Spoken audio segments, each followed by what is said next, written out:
Bonjour à tous, nous allons aujourd'hui corriger la série 4. Et puis bien sûr, nous allons commencer avec le problème 1 de cette série. Alors j'écris problème 1, comme à mon habitude. Voilà.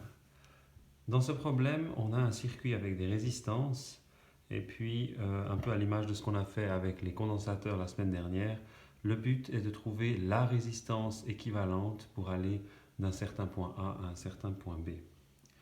Donc ici, on commence au point A. Laissez-moi juste le temps de dessiner rapidement ce circuit. Donc on a une première résistance ici. Ici, on a aussi quelques résistances qui sont en parallèle. Et puis finalement, on a une autre résistance ici. Et puis on arrive là-haut au point B. Voilà. Au niveau du nom des résistances, j'espère que vous arriverez à lire. Alors ça c'est R1, ça c'est R2, ça c'est R3. Ici on a R4 et ici on a R5. On se rappelle la règle pour trouver la résistance équivalente. Lorsque les résistances sont en série, alors on a simplement la résistance équivalente qui est égale à la somme des résistances en série. Lorsqu'elles sont en parallèle, eh bien la résistance équivalente, ou plutôt on devrait dire, il faut que j'efface. Donc c'est comme au tableau, on fait les mêmes erreurs. Tac. C'est 1 sur la résistance équivalente qui est égale à la somme sur I de 1 sur RI. Attention, donc pour retrouver la résistance équivalente, il faut inverser ensuite le résultat obtenu ici.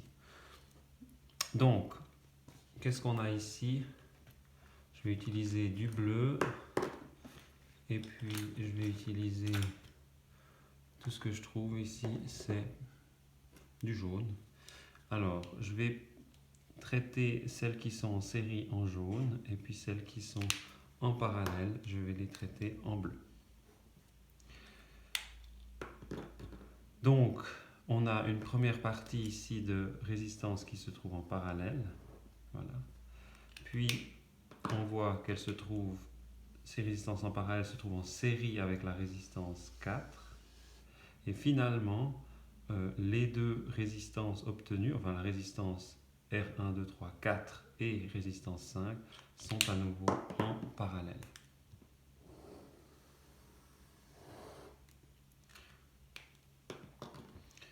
Ok, alors commençons simplement avec la première partie, donc les résistances en parallèle ici. Donc on utilise cette équation-là.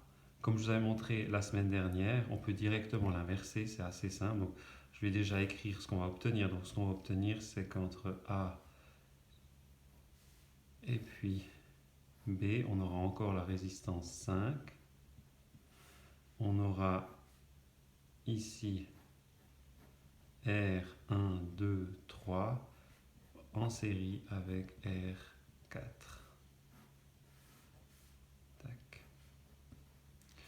Et puis R1, 2, 3, ça va être tout simplement R1 fois R2 fois R3 divisé par R1, R2 plus R2, R3 plus R1, R3.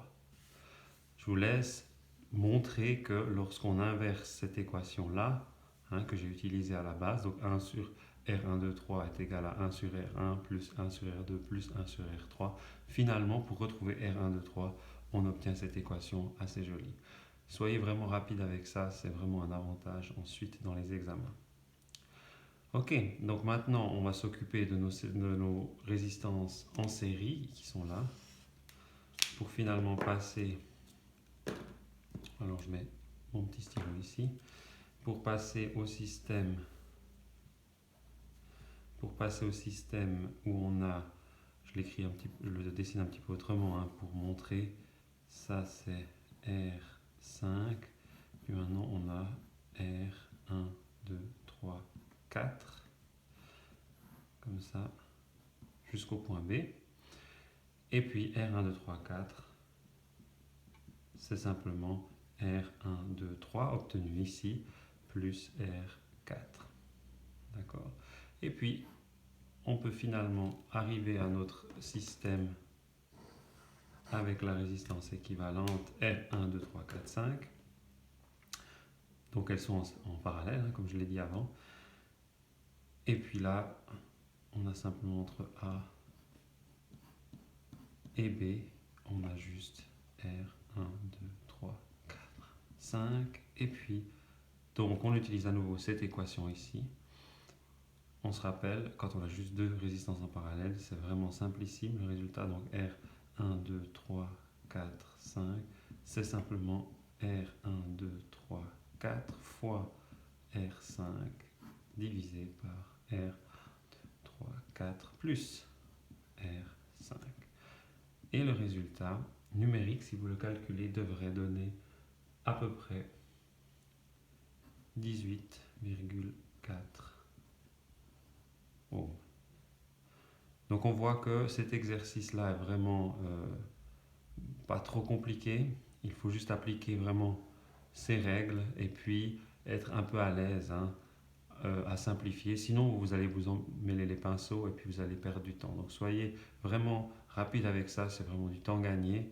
Et n'oubliez pas toujours, bien sûr, d'inverser les équations de ce type-là, sinon vous allez vous tromper.